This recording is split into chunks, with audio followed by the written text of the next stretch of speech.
I know a lot of you are amazed at what I predict and like, how do I get through all this uncertainty? Look at all this data and know exactly what's going to happen in the market. And I don't really like sharing this or toot my own horn, but I'm going to show you something that just because you've taken the time to watch the beginning of this video, that you can see how serious I take this and what I'm using to actually get through and predict even when everything is uncertain. X delta P equals the square root of 0.077 a squared h over a squared and 1.74 h bar, okay? The uncertainty principle. It proves we can't ever really know what's going on. Okay, there you have it. That's my secret formula for getting through uncertainty. Use it wisely. Don't share with everyone. But someone who may not have access to it is Jerome Powell, the head of the Fed. He decided to keep rates the same. Remember, the Fed funds rates, not interest rates, but it definitely influences interest rates. And the Fed really deciding that they are going to wait and see. There's some economic projections where they were predicting GDP to go down to 1.4%, unemployment to go up from 4.2 to 4.5%. And inflation, and here's the big one, their core measure of CPE, core CPE going from 2.5 to 3.1%, meaning even though inflation is going down and getting in the Fed's target, they're saying that inflation could all of a sudden go up. Why is that? Of course, that's tariffs.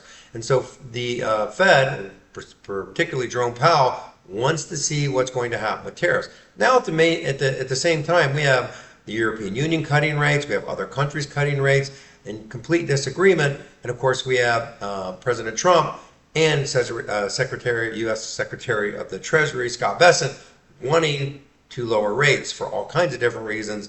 And interesting enough, Christopher Waller, one of the Fed governors and one of the likely candidates to replace Jerome Powell, had something different to say. And I thought it was interesting. So let's hear what he had to say. Do you think you could cut rates as early as July? Well, I think that would be my view, whether the committee would go along with it or not. But I think we are in the position that the data is good. GDP growth is going to be near target, our long-run target in the first half of this year. Unemployment's at our long-run target. Inflation is running very close to target. I think we've got room to bring it down, and then we can kind of see what happens with inflation. If it got really bad and people got very nervous, you could just pause. But I think we're in a good spot right now for talking about bringing the rate down. Okay, so that's what he thinks. Now, with that being said, the Fed, or the market, I should say, still only really pricing in 2 rate cuts all of this year. Now, Wells Fargo said that they thought there could be 100 basis points in cuts. So a lot of divergence on what people think.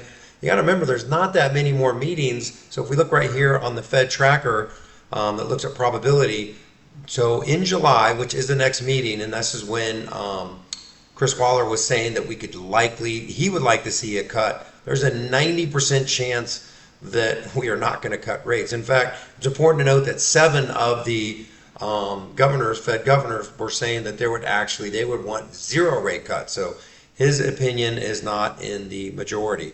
And then when we look at interest rates, we can see the 6.86%. This is an average. Everyone's rate's going to be different.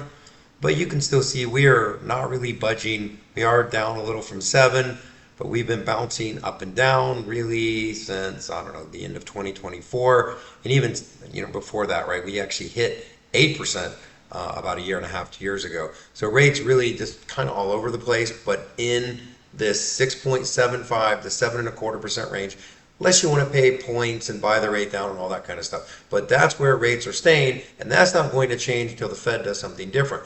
With that being said, mortgage applications are up almost 20%. So are buyers finally just accepting higher rates? I think it's some of it. I think there's a lot more programs out there. There's a 1% down loan, conventional loan. If you have any questions on that, I'm going to put a video out about it. There's Hometown Heroes coming out. There's the bond program. So I think there are some incentives out there that are driving buyers in the market.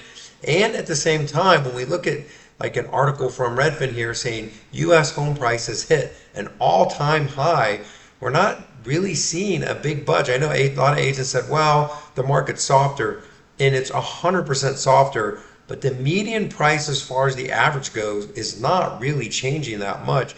And they are saying, though, while the median price is at an all-time high, it's roughly $26,000 lower than the median asking price, meaning that sellers are lowering the price. And of course, if you're in this market, paying closing costs and doing a lot of different things to help buyers. But I like to show this for inventory. I thought this was a great chart that Wells Fargo put out. So we can see nationally, inventory is way up. Look at this huge jump up. But this kind of puts it in perspective when you hear people saying inventory is not high historically. Look how, even at this big jump up, where we're at all the way back to 2004. And then if I kind of wanted to zoom into Florida here. This is the Florida housing supply. So again, we can see this bump up in inventory, right? For sure in Florida. But when we look at the, I guess I'll jump to this since I put this, but this is where the top areas people are moving to. Orlando, number 4. But when we look at median sales price, again, look how flat this is. So really no change in median sales price. And again, when we look at this chart here, inventory higher, but not really higher compared to the average. So what would I do with all this information is, one, it's almost impossible to time the real estate market, both as a buyer or a seller. And when you look at the predictions, and I believe, barring some black swan event, we are going to have a very flat market, with rates really not coming down a lot, but heading down, and really coming down potentially more in 2026. And at the same time, appreciation being really flat, inventory trickling up, and a lot more options if you're a buyer. When do you want to buy? When the market is in your favor. And if you're a real estate agent going through this, the market may feel a little slow right now. I've heard some agents say that, at least here in Central Florida. Remember, at the end of the day, whether you're paddling a canoe downstream or upstream, you still got to paddle. Of course, if you're going upstream, you got to paddle harder. And if your business is not where it's at, have a daily success plan, plug into that every day. And remember, likely the things that are going to move the needle are the things that other people don't want to do. Maybe that's making phone calls. Maybe it's more social media. It's probably a combination of the two. So if you have any questions on creating a daily success plan, what are some loan programs that you could be advertising and marketing that will move the needle? Or if you just have any questions on the market, reach out to me. This is Rayce Robinson, your favorite Florida mortgage broker. As more information becomes available that moves the market, as always, I'm going to cover it right here. Have a great day, great week, and I'll talk to you soon.